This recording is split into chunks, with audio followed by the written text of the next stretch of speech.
All right, on this episode of Bouts Talking Bouts, we have a big fight going on February the 8th, BFL 65, the middleweight championship up for grabs. We got Drayton Angus taking on Revel, and we got Jared on the show right now. How's your day going so far there, man? It's going good, man. It's actually snowy out here in BC right now. It's not too often this happens, but it's happening today. Must be a bit of a change of pace from how you closed out the decade. It looks like you were celebrating some holidays in LA there. Yeah, it was. I enjoy basketball, so I always wanted to go to a Christmas Day basketball game, so I wanted that. Got a little training in LA as well, so it was nice. Oh, nice. What kind of training were you getting out there? We went to 10th Planet, and then went to a few others. The 10th Planet in Hollywood was pretty cool, so.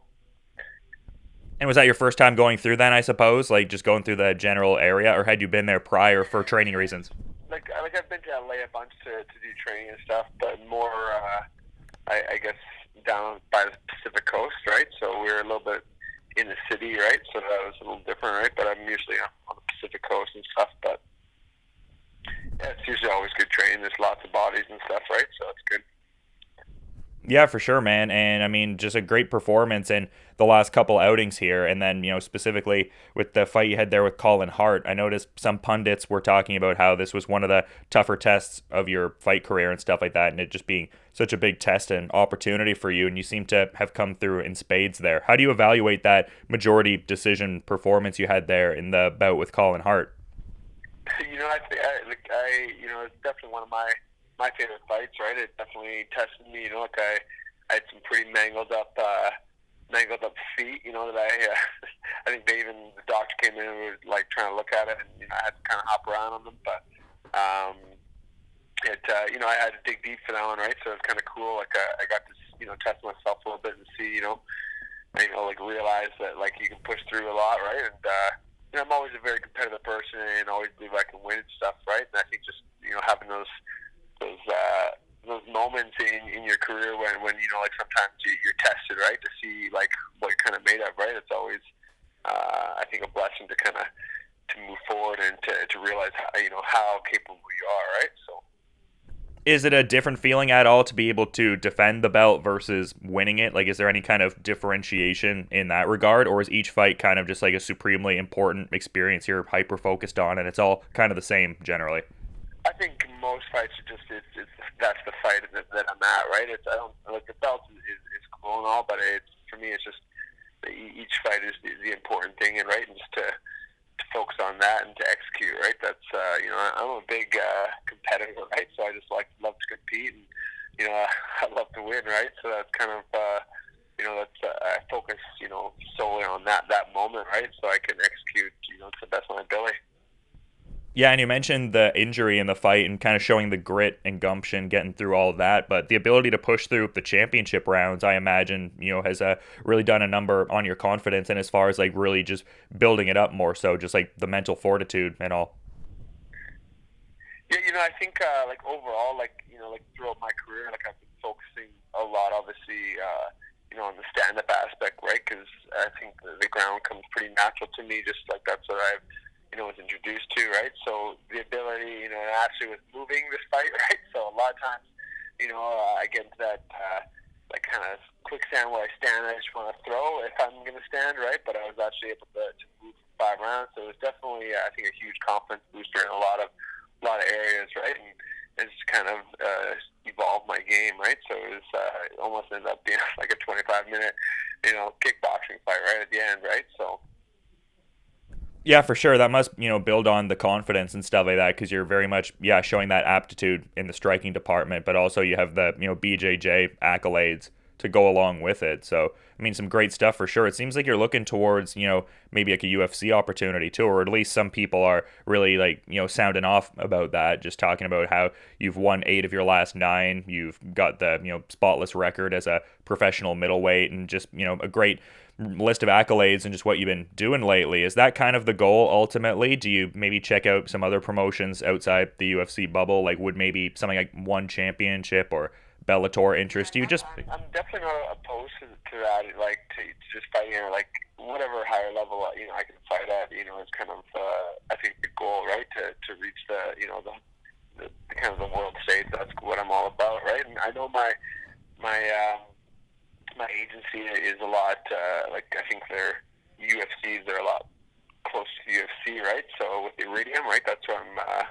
with, and so I think that's kind of like their avenue, right, where they're probably most apt to getting a fight for me, right? So Yeah, and I was actually just going to ask about that. How has it been being signed up with Iridium Sports Agency? Like, what differences have you noticed with them representing you versus what you were doing beforehand?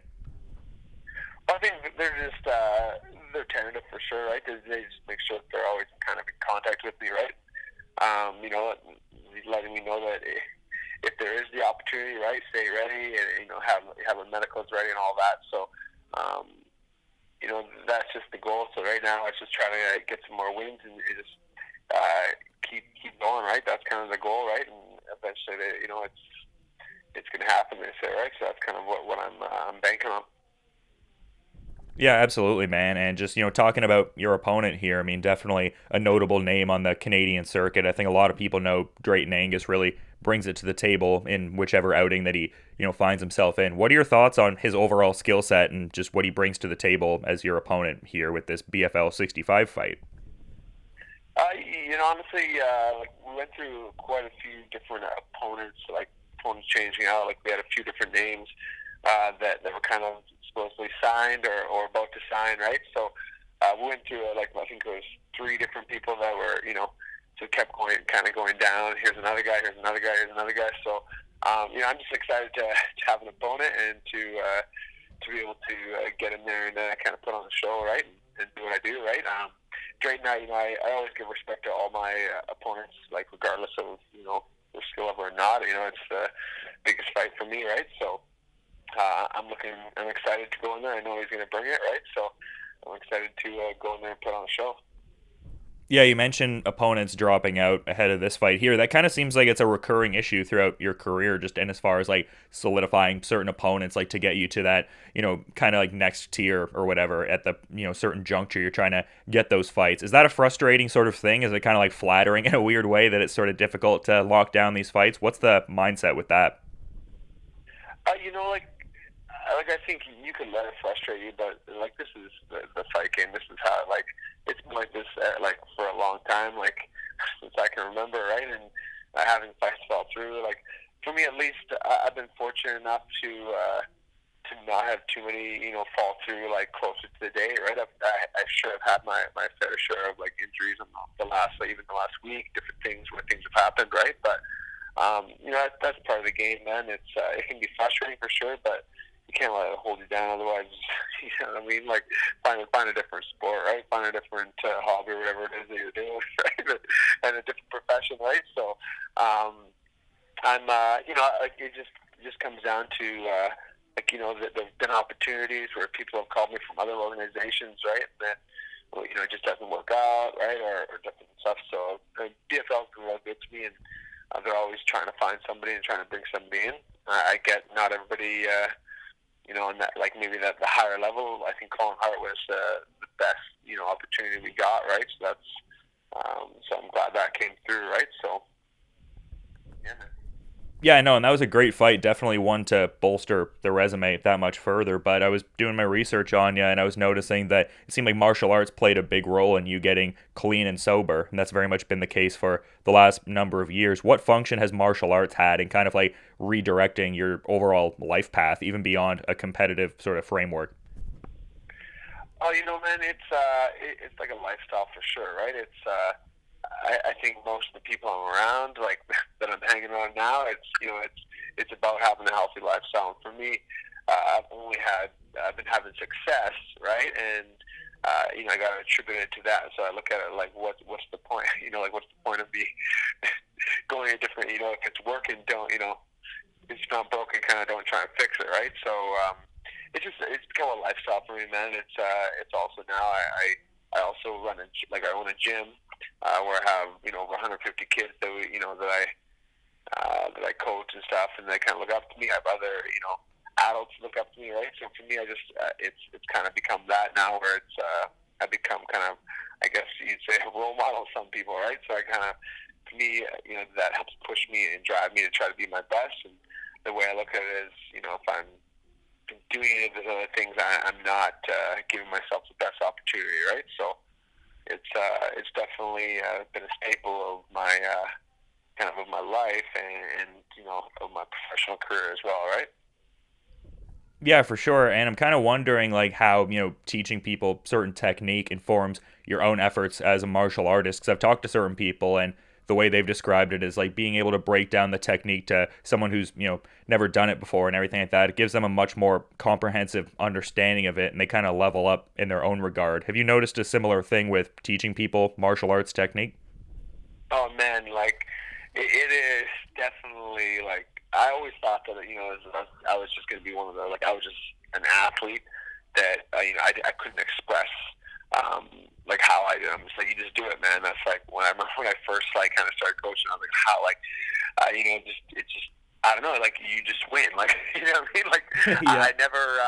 I didn't know how to articulate it properly, right? And I just like I didn't think I would be a good teacher, a good instructor because I didn't want to think that deeply. I was like, oh, I just do it. Like if I need to get like that's what I'm doing. Like I didn't understand how it could actually break it down and get even better. I just thought that it was something some people have, right? But over the course, right, I had to like I just thought about like when people were asking questions when I'm teaching, like they're like, well, how do I get out of that, right? And I started having to like actually break down my own like how I do things and articulate it better. And I found out like there's so many little hints. Like I would teach a move that I learned from somebody else, but like I do it obviously different. And I was like, why do I do it so easy? And then I realized I'd break down the step by step, and I just found it like it's kind of mind blowing to myself, right, to realize like how intricate it can be and how it evolves my game, right? Because then I started realizing these huge concepts that obviously have built the foundation of my game that now I can give to others and also just help evolve. Like now I know like why I'm successful in those situations, and it just it breeds more confidence and then it has been a game changer for sure. Yeah, I mean, I imagine it just like fleshes out the game that much more. That's interesting to get that kind of insight. But I mean, we're talking about like how you have like a lot of kids that look up to you and certain people that are really wanting to learn the technique, but it also seems like a great facility for just professional mixed martial artists. Like there's a lot of, killers here from what I'm seeing and everything like that. Who are you getting in some of the main work with ahead of your particular fight here? Like who are some of the, I guess, like sparring partners, but also I guess people in the room who are kind of, pushing forward and working hard as well? Well, I definitely have we have a solid crew of daytime. Like we have a really big crew of professional fighters that are super, UFC caliber, all that. They're most of them are a lot smaller than me, right? So we don't like I do working with those guys like all the Tristan Connolly, like Cole, all these like Jimmy Kennedy, all these like all those guys. But they're a lot smaller than me, so it's not. So I don't get crazy amount of rounds with those guys, right? But they're around the gym, just that the environment, that they're around with a bunch of winners, right? And Craig McLean, all these guys, like I do train with them and stuff, but at the same point, they're a lot. I'm a lot bigger, right? So sometimes it doesn't matter, like doesn't ideal. But we have a lot of I have a lot of black belts that have like Adam Smith. He used to fight. He's like a 5-0, 6-0 fighter, right? So I have a lot of like high-level black belts that I train with that are my size, right? Which definitely helps in that aspect. And then I got a lot of good kickboxers. Once in a while, Dan Kajic, he comes through, right? So we're probably going to cut a couple more rounds the next couple weeks, right? And that's he's actually become one of my better training partners, right? For me, it's he's obviously got the stand-up game. They're very good, so we complement each other, right, with the fact that my ground's obviously better and his stand-up's better, right? So that's probably one of my better training partners that comes through, right, for me, locally in that scene, so. Yeah, for sure. Great facility and just must be, hugely inspiring to, see other people putting in a similar high level of work. But I'm kind of curious, like leading up to big fights like this and just, your life overall. What's the importance of Pistol Pete? Are we gonna expect Pistol Pete at this next fight here? Like what's going on with that? Oh man. Yeah, that kid's the man, dude. It quite possibly could happen. He's, I guess it's at the convention center, so because he's just 18 now, right? So he wasn't allowed really at the casino. They did a special thing for him because we're handing out this award for this fundraiser I did for autism, right? So like BFL was a big part of that, and so they made a special thing for him there. But I think the convention center is all ages. I believe they haven't fully gotten back to me, but that kid's the man. Like he's definitely a big part of my why, what I do, right? So it's yeah, it's pretty epic to have him there. He definitely I think he'd be more used to it. Because the first time it was pretty loud for him, right? But I think he needs to get used to something because he does love sporting events, and it'd be really it'd be unreal to have him there for sure. Yeah, for sure. I get what you mean. You have to have like some sensory inclusion, kind of a mindfulness with the whole thing. But it'd be great to, see either way because it seems like you guys have like a special dynamic with each other. So I guess we'll see what happens with that there. Yeah. So. Some good stuff, man, for sure. But yeah, you've been really great with your time. I'm curious if there's anything you'd sort of like to add kind of as a parting thought as we're wrapping things up, though.